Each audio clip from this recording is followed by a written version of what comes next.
झूठ बोलने वाली मशीन, पॉलीग्राफी टेस्ट या लाई डिटेक्शन, किस तरीके से ये होता है और कैसे इसको किया जाता है और क्या इसका फायदा मिलता है एजेंसीज को जब ये होता है।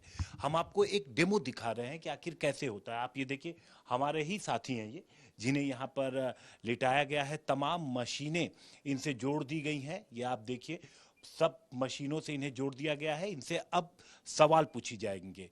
जो तमाम एक्सपर्ट की टीम है, जिसमें मनोचिकित्सक, न्यूरोलॉजिस्ट, सभी लोग यहाँ पे मौजूद होंगे। और अगर कोई केस का अगर होता है तो केस का आईओ भी दूर से इसको देख सकता है। जो तमाम सवाल होते हैं वो पूछने की जिम्मेदारी मनोचिकित्सक की होती है और इन मशीनों पे नजर रखा जाता है। अगर कोई सवाल पूछा जाता है तो किस तरीके का रिस्पांस है, मरीज रुक के जवाब दे रहा है या हार्ट बीट बढ़ी, कम हुई, पसीना तो नहीं निकला शरीर से, तो ये इन सारी चीजों पे नजर रखी जाती है और उसके हिसाब से एक रिपोर्ट तैयार करके एजेंसीज को दी जाती है और एजेंसीज उसे इन्वेस्टिगेशन में शामिल करती हैं ताकि एविडेंसेस वो जुटा सके।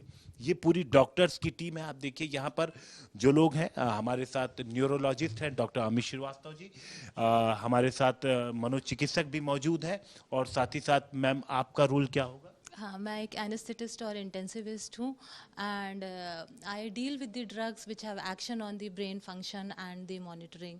So I have an understanding about what drugs can manipulate the patient's psyche and his response to the questions which are being asked. तो अब फौरन शुरू करते हैं। डॉक्टर्स को हम कहते हैं कि सर अब आप शुरू करिए और देखते हैं कि किस तरीके से ये पूरा सिस्टम, ये पूरी मशीनरी काम करती है।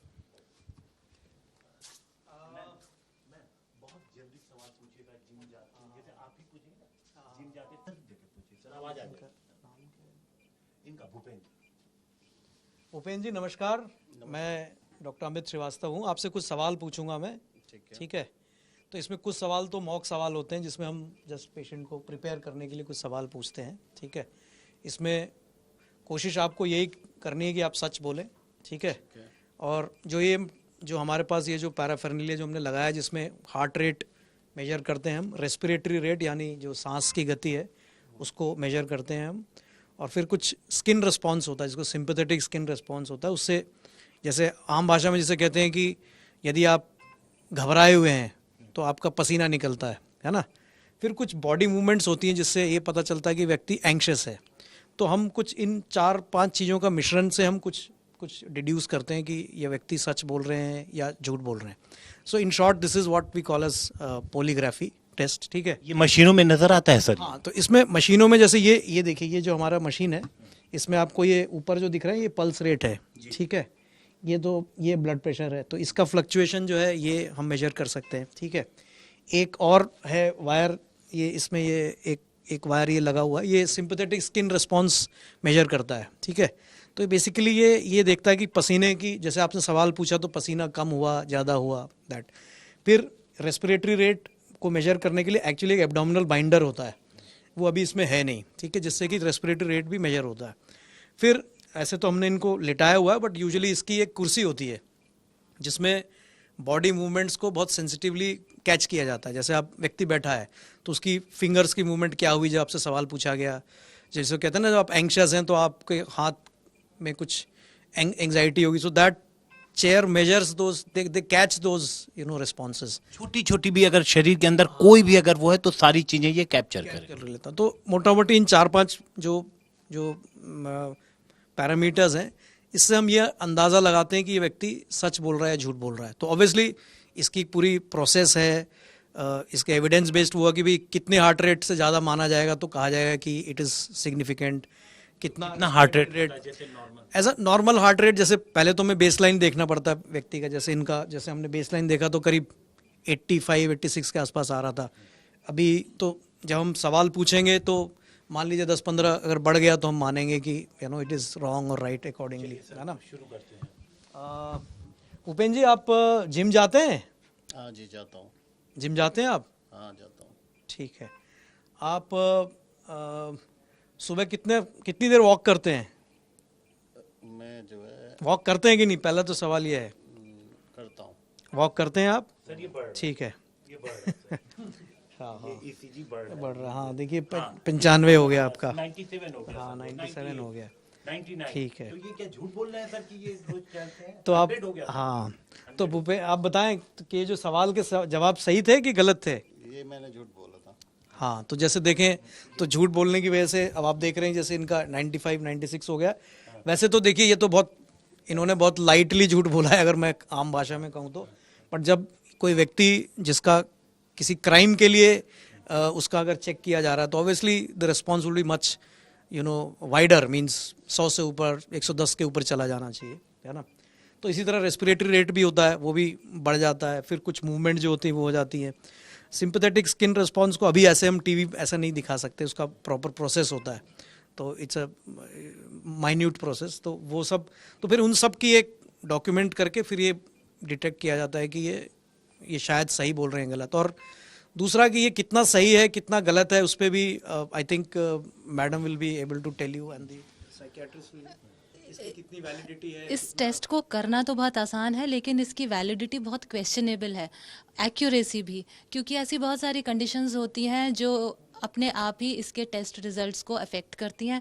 बहुत सारी ऐसी मेडिसिन्स होती हैं जो पेशेंट अपनी किसी और प्रॉब्लम की वजह से खा रहे होते हैं। कॉमनली ब्लड प्रेशर की मेडिसिन्स जो आजकल बहुत सारे लोग वैसे भी खा रहे होते हैं, उनके प्रेजेंस में जो इफ़ेक्ट झूठ बोलने पर आना चाहिए वो कई बार बहुत ब्लंट हो जाता है।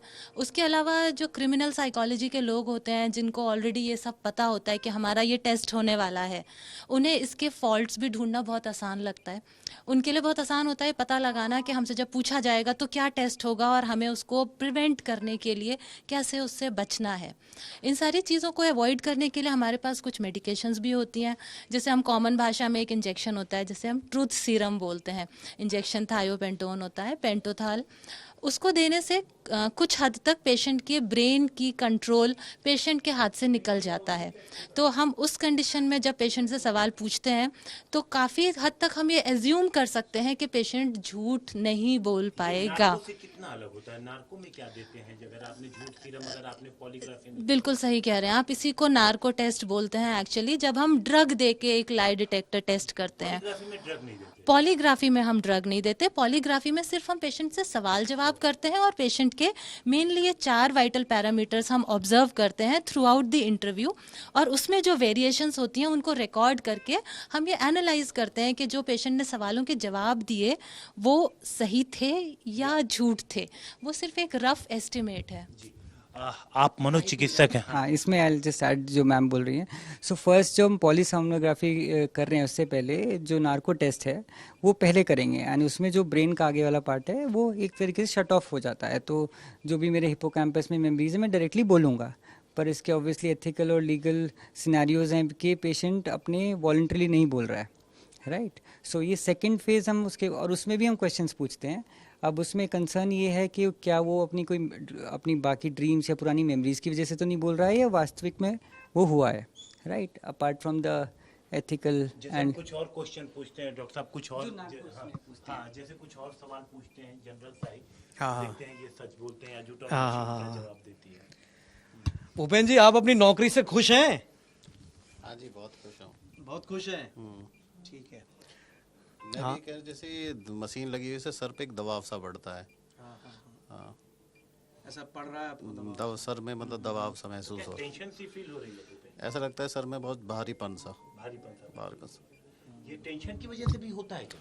क्योंकि ऐसी कोई मशीन की वजह से भारीपन तो नहीं होना? नहीं, अब वो देखिए ये तो हर व्यक्ति की अपनी कैपेसिटी होती है किसी सिचुएशन से वो करने की। जैसे इनको ये सब मशीन वगैरह लगाई गई तो उसकी वजह से इनको अगर कुछ मिनिमल सा कुछ स्ट्रेस या कुछ हुआ तो उसकी वजह से भी कुछ फ्लक्चुएशन आ सकता है।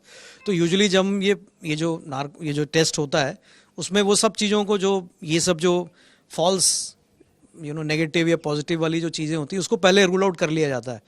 तो वो सब करने के बाद ही सवालों के जवाब लिए जाते हैं। मतलब आप मनोचिकित्सक हैं, आप कोई ऐसा जैसे जनरल सा सवाल पूछिए, देखते हैं कि उसका क्या है। नहीं, उसमें हम उसको अननेसली लोकलाइज नहीं कर सकते हैं। सो लेट्स से अभी जो इनका पल्स रेट और सब बढ़ा, वो एंजाइटी में भी बढ़ सकता है, अगर बैकग्राउंड ऑफ एंजाइटी है। ये सब जो बढ़ा है ये हाँ, और आपने नोटिस नहीं किया तो क्वेश्चन वो पूछ रहे थे मॉर्निंग का सर वॉक का, एंड पीछे से वो उनको पिंच कर रहे थे जब वो बढ़ा था, ठीक है। तो जो अभी सर बता रहे थे कि फॉल्स पॉजिटिव एंड नेगेटिव, तो काफ़ी सिनेरियोज हो सकते हैं, मे बी पास्ट में एंजाइटी है, साइको, एंड वो व्यक्तिगत होंगे, उसी के लिए पहले आप हिस्ट्री लोगे, बैकग्राउंड में पूरा एनालिसिस करोगे एंड देन उसी से आप स्टैटिस्टिकली कंपेयर कर रहे हैं। सो कहने का यही मतलब हुआ कि इन पैरामीटर्स को पहले जो फॉल्स पॉजिटिव फॉल्स नेगेटिव वाली चीज़ें पहले हटा के उसके बाद ही सवाल पूछे जाते हैं, ठीक है। तो जेनरिक सवाल भी पूछे जाते हैं या सीधे पॉइंट? नहीं, उसमें पहले क्या होता है, there are a set of questions which is to prime the suspect कि भाई हम ये सवाल आपसे पूछ रहे हैं, इनके आपको जवाब सही देने हैं। इनफैक्ट इसको एक तरीके से अब आप कहें कि it's like a sham test also to actually try and get सच उगलवाने का एक तरीका भी है, एक तरीके से कहा जाए, जिसमें बेसिकली अगर हम पेशेंट को ये माइंड में ये डाल देते हैं कि ये जो टेस्ट है ये लाई डिटेक्टर टेस्ट और इसमें आपका झूठ पकड़ा जाएगा, ठीक है।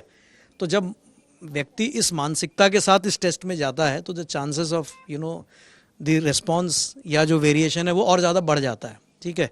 तो जो ये जो टेस्ट होती है उसमें ऐसे किया जाता है, पहले पेशेंट को प्राइम किया जाता है, कुछ सवाल पूछे जाते हैं और कुछ डमी सवाल भी पूछे जाते हैं और उनसे कहा भी जाता है देखिए ये सवाल आपने जब झूठ बोला तो देखिए आपका बढ़ गया, ठीक है। जैसे मैं पूछता हूँ, भूपेंद्र आप ग्रेटर नोएडा कैसे पहुंचे? यथार्थ हॉस्पिटल में हैं आप, यहाँ कैसे आया? मैं यहाँ पे सेल्टॉस गाड़ी से आया था।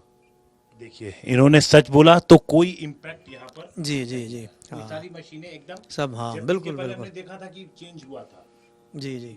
तो जैसे सिर्फ हार्ट रेट एक पैरामीटर नहीं है, ये 3-4 पैरामीटर सबको मिलाकर ही एक कंक्लूजन ड्रॉ किया जाता है।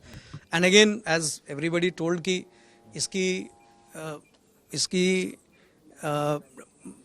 वैलिडिटी जो है ये कोई it is not admissible in court, और इसकी फॉल्स पॉजिटिव और फॉल्स नेगेटिव के चांसेस बहुत ज़्यादा रहते हैं। इन्वेस्टिगेशन को एक दिशा देना और कहीं ना कहीं जो अगर हमें लगता है कि ये एक क्रिमिनल है जो कि शायद झूठ बोल रहा है ना, इन्वेस्टिगेशन को गलत डायरेक्शन में ले जा रहा है, तो एक लाई डिटेक्टर टेस्ट करके एक पेशेंट को मानसिक रूप से ये कहा जाता है कि साइकोलॉजिकल प्रेशर डाला जाता है उनके ऊपर। लगने पर भी काफी घबराहट। हाँ, तो उनको अगर ये चीज़ एक मानसिक प्रेशर अगर आ जाता है कि यदि आप झूठ बोलेंगे तो आपको हम ये इन साइकोलॉजिकल टेस्ट से या साइंटिफिक टेस्ट से भी आपको हम डिटेक्ट कर सकते हैं, तो ऐसी परिस्थिति में चांसेस ये बढ़ जाते हैं कि व्यक्ति जो है सच बोलेगा। So this also is one aspect of that. तो ये देखिए एक चांसेस भी बनते हैं कि चूंकि इतनी मशीनें लगा दी जाती हैं और मरीज कहीं ना कहीं घबरा जाता है, जो सस्पेक्ट है उसके मन में घबराहट हो जाती है कि वो झूठ बोलेगा, पकड़ा जाएगा, और इसके बाद जब इन्वेस्टिगेशन शुरू होगी तो उसके लिए दिक्कतें हो सकती हैं। और शायद यही वजह है कि लोग यहाँ पर लेटकर झूठ बोलने से बचते हैं, यहाँ से सिर्फ शातिर ही बच के निकल पाते हैं। कैमरामैन कुंज बिहारी के साथ और भूपेंद्र चौधरी के साथ हिमांशु मिश्रा, ग्रेटर नोएडा, आज तक।